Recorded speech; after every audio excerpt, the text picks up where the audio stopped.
Hey there, I'm Michael Damon, and I'm introducing the world to starbeam.one. And this session is called What Took So Long, where we explore what took so long in 2 years of development of starbeam.one. Let's begin. I don't know about you, but I am tired of the sound of my voice. I have been recording for a week and a half, it feels like. It was supposed to take 3 to 4 days, and I'm already behind schedule. I'm kind of stressed out. But, we're powering through this. This is the last slide or last session, and it is supposed to be more of an addendum. The last three sessions are addendums, so they're kind of more free form. They're not really snappy, like marketing kind of, go, go, go. So, we're taking our time here. With that said, these are the topics that we'll be discussing. Before I get to those topics, there's this quote that I always use for these new projects, and it's really stuck with me. And I've always been a fan of this quote. In this case, I'm not really all that embarrassed with what I produced. I'm actually really proud of it. However, I am kind of embarrassed that some features aren't in there. Some obvious features like following people or like tagging your works with tags, kind of like subject matter or whatnot. But to me, the MVP is minimal viable product, and what's viable to me is selling and reselling digital product in a centralized fashion. So that to me was what this was all about. MVP is the viable. So it's putting that viable in to this product. And so that was what I focused on primarily. And if I could prove that, then everything else will follow is kind of how I felt about that. A QR code there goes to a really nice article about this quote. 37 days to launch is sort of in the same vein of that mindset of fail fast, iterate quickly. Things I did not do, but will do now that I have published, sort of thing. And, I think it's the same destination or the same idea, the same concept. But, in this case, I knew what I wanted to build. And in 37 days to launch, they kind of had an idea, but they were willing to compromise, for lack of a better word. And I have a vision here that I wanted to build because, this is a product I wanted to use. And I wanted to build a product that I would use as an artist. And if I was going to use a centralized place or a centralized marketplace, what would that look like? So that's exactly what I built and exactly how I envisioned. So a little bit different, but I'm definitely a fan of the mentality there, and that QR code will take you to that book. So what took so long, right? This is kind of a breakdown of, what primary or major activities I undertook. And the thing that you have to realize, I think, to start out with is that, with a blockchain, it's there, right? A blockchain exists, it works, and it is a decentralized database essentially. And all you have to do as an application developer is kind of just saddle up to the bar, so to speak, and build your application. And so most of the work's already done for you. You got that settlement, you got all of that taken care of. Well, in my case, I'm doing centralized, right? And that's kind of like the gotcha here. It's like, oh, I need to build that, don't I? So that's what I did. I built that from scratch. All the accounting, all the settlement, all of that is, has to take place. So that's kind of a consideration that took up some time. Then the next thing is the pandemic, right? And that occurred. That was actually right after I started, and the emotional toll of taking care of family members, doing research, protecting people, making sure you have accurate information because we got a little bit of an information war going on out there, and we still do. I don't believe half the stuff I read anymore. Kind of thing, and it definitely was a drag, so to speak. But kind of the last point here is the technology, right? I was learning something new, and it was also very quickly what I was learning was I was pushing it as far as it could go, and there was basically the technology and the tooling, learning the new technology, but also the tooling around it just couldn't keep up with how I was pushing it. I was I ended up at 150 projects and over 100,000 lines of code. And I don't think any other project was doing that, right? And so I was running up against those limitations. And thankfully, I was getting into situations where I would reach a limitation, and I would almost be forced with a notion of just not being able to do anything because of the limitation. And then a new version would launch, a new version would be released, and I could do something a little bit more. So it was definitely like building an airplane while it was flying sort of sensation with that. So, props to the Visual Studio team and the Razor tooling team. You guys you really do a great job over there. I'm very appreciative of your work. Okay, I actually wanted to spend a slide here on tooling, just because I feel it deserves a little bit more attention. With all these bug reports using the tooling, which involve both Visual Studio, Microsoft Visual Studio, and JetBrains ReSharper installed in Visual Studio. So it's sort of like having two IDEs. But with all these bug reports, it's the focus is on improving software, and kind of like my point I wanted to make on this slide was that you're not only improving software, but you're improving people. And I felt like I improved myself through this process. And so, I kind of just wanted to go through real quickly and voice my appreciation to both Microsoft and JetBrains, who have incredibly professional people working over there. And, you might not realize it, but you are a role model, because you have people like me that are on the outside who maybe have a bit of a hotshot personality or are impatient and might not know how to deal with people correctly, for lack of a better expression or way of explaining that, or just don't have an experience of being a professional in that way. But, especially when things break, they might get a little impatient or very impatient and something is wrong, and, you know, just dealing that with that and not turning into that, right? And that's what being a professional is all about. And then you have someone like me that learns from that, right? Because I was just like that, where, very agitated or very indignant, maybe even almost entitled, like, this is Microsoft, this is the top of the line, what's your problem, sort of thing. And definitely maybe a little bit of attitude in having to deal with that. So being able to manage that and then turn that around to show how you're supposed to handle that is being a role model, right? And I'm appreciative. I'm appreciative of going through that. And, I still have these posts on Microsoft's feedback, and they're ugly. I get embarrassed now when I look at them. I'm like, I wrote that, it's really super embarrassing. It doesn't reflect well on me at all.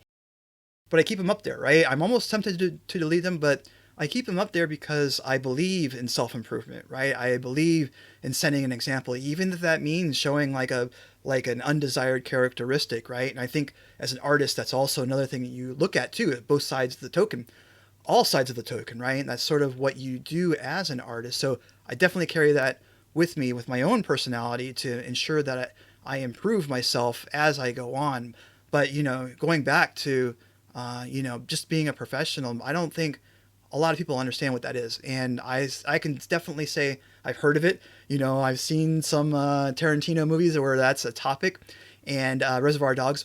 And, it's sort of, you get it, but you don't know what that means when you're actually out in the real world. So having that experience, being around people that actually know how to be a professional and interacting with them is just invaluable, right? That you're imparting soft skills on people, and also you're training them how to behave with other people who are also impatient, because now I have that skill, right? Now I've learned from you, and now I can use that for customer service. And I'm expecting a lot of people like my old me, right? I'm expecting to face a lot of my old self with that, where they might feel entitled, or they might feel that I should be doing better, and they're going to express it in a way that's maybe not so pleasant, right? And so now I have to deal with that. So now I can have that with me. And so I'm just appreciative. And just please continue what you're doing with your tooling, and with everything that how you've been treating developers. Just continue that, just being professional, and making the world a better place, as they say in Silicon Valley. And it is, that's you, and you truly are. So I kind of wanted to land on this one last point, and that is, speaking of a discussion that I had recently on Twitter, it's with this feedback tool, and just getting to that point of frustration, and learning how to handle that well. And since I started these slides, I've actually got a check-in with Jason, the program manager there. So thank you, Jason. I'm hoping that you can see me in person-ish in this video, and that you get a better idea of where I'm coming from. And also Visual Studio, I tagged you as well. I try not to be so big of a nag. I know I can be a nag, and again, it's just learning process of what works and what doesn't. But this is an issue for feedback, and just looking into it, it would really mean the world to me at least. But besides that, thank you for everything that you've done out there. It's just fantastic, both you and JetBrains. Getting a bit into statistics of the solution that I developed. I've mentioned a few of these throughout the sessions. I got over 150 projects, and I know that it's a bit of a developer tenet not to really state how much code you've ever written. It's sort of a faux pas to put that in your resume, sort of thing. We've made jokes about it in companies I've worked at in the past. It really doesn't mean anything, right? Anyone can write any number of code, any lines of code, and there's not a lot of meaning behind that. So my intention of stating that here is to kind of show the scale, the scope of that, right? Like, because it's a browser technology, and we are now able to write all of this C# and .NET work in a browser and very little JavaScript, and that's kind of my intention there. And, so that's how I like comparing it. But it is also kind of a personal accomplishment. And this is not going in a resume. It's just kind of showing, I would have never really guessed on that, ever admitting to writing this much code. And it got me actually looking at it. It feels like writing a novel. It feels like a book, right? And as a developer, you are writing for two different audiences. You are writing for the machines, and it has to work there. And now I'm kind of presenting it to the people, and it has to work there too. So it's a double challenge, and I feel like I've written that. So there's that element too. I still wouldn't put it in a resume, but finally, I just kind of get into this clock application. That's what the QR code is there, and you can see that. And I've gotten in the habit of running this after I implement a new feature, and what I do is I take the number of lines and then also the reported number of files, and then I divide those lines by those files, and I get this average number of lines per file. And right now that's 14.72 in my solution. So if you open up a typical file within my solution, it should have around 15 lines of code.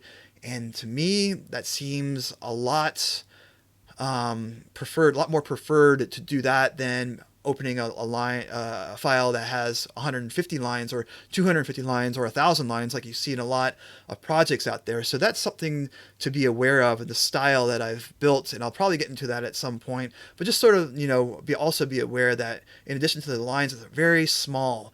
And very limited number of code. And the other point to bring that up is that, less code in a file, the less that can go wrong. So it's like a quality assurance there, or a code quality aspect to that. So finally, just wanted to end on this point is that, just living the dream now, with all these lines of C#, there might be a lot, but it's all one language. To me, this is the dream. The dream is to work in one language, and whether it's JavaScript or whether it's C#. But we haven't had C#, and the goal is to get away from having both JavaScript and C#, right, or .NET. And because what happens is that when you split your time between those two languages, you become a generalist, right? And your time is divided between these two languages, between these two frameworks, between these two ways of thinking, and you have to manage the bugs and all the challenges between those two, and you become a generalist. And what this ultimately means is lower quality. And so now we can be an expert in one language, and that is .NET or C# or F#, what may it be. But this is now Blazor server side, and it works everywhere. It works on every modern device, and every modern device, whether it is Droid, whether it is iOS, whether it is Windows, they all have a web browser, and Blazor works in all of them. So now this is the dream, right? We now have the ability to become experts in one language. I can hire a team. I can bring on a team. I can form a team now. We can all be experts in this language and work towards making a higher quality code base that works everywhere. So yes, congratulations, Microsoft, we have made it. Sort of getting into the system that I built, 6 server applications and 9 worker processes, which I've grouped here to kind of demonstrate the general. I'm kind of really bad at these. I hate organizing on all those lines. It's always a pain, but I think I did a pretty decent job here. So, kind of, you can probably get the idea. I just kind of want to demonstrate here kind of a feature of what I built with this, the worker processes, and getting that state management back to the primary server, which is the gateway server, the gateway application, which I call it, which is denoted by the alpha.starbeam.one server there. And how it starts is that alpha.starbeam.one server, or the gateway server, the gateway application, fires off a new process by sending a message to Azure queue. And then what happens is that message is in that Azure queue, and these worker processes pull that message from that queue and start a process. And both the gateway application and the worker processes are tied to this event server, the SignalR server. And so what happens is, as the worker process processes that message in its own new workflow process, it sends messages back to the SignalR server, and so the gateway application gets updated. And so it's kind of cool. It's like this long-running process that gets updated via SignalR. So kind of proud of that, and it works really well with one person trying. I hope that continues with testing and getting additional users on the system. Wow, the last slide of the last session here, and I am overwhelmed. I'm overwhelmed with the amount of activity that has transpired over this past week and a half to get to this point, and it has been just an experience, right? Because I'm usually just typing away, developing in my head, very much an introverted activity, and here we are, and extremely extroverted, uncomfortably extroverted when you juxtapose the two scenarios, right? And so, I just wanted to thank you. If you have gone through all of these videos to learn about me and the project, I hope it makes sense. Getting all these thoughts, 2 years of development out there, and 5 years, nearly 5 years of cryptocurrency research, and whether you like blockchain or not, I feel this is an opportunity that you can be interested in, because if you like blockchain, something like this only helps it, right? This will help you become more competitive because it's pointing out the criticisms of the blockchain or the thing that you like, and it's going to make it better. And if you don't like the blockchain, this is something that you can try out, right? This is something that you can use to see what you like and provide feedback to help develop that, right? And then finally, if you're an artist, now you have an opportunity to reach both audiences, right? You have your pro-blockchain and anti-blockchain, and you really haven't been able to reach that anti-blockchain segment, right? They've been really angry as well, because if you are a blockchain artist, they don't really want to have anything that you have to say. They're just not interested, right? But now you can attend to them, right? Now you can open up your market to them and see how you do. So it's just an exciting opportunity, I feel. It's a special opportunity, and I welcome you to join. I welcome you to help out. So please try out the alpha. It is available there. You can try out the QR code for a direct link, or just type that in your browser. All the QR codes and links are in the comments as well. You can see them there. This is on YouTube. And thank you so much for taking the time here and just being a part of this. And thank you for any discussions, feedback that you can provide, and especially if you're going to help a community, help build this community. Thank you so very much. So be safe out there. Be well. Goodbye.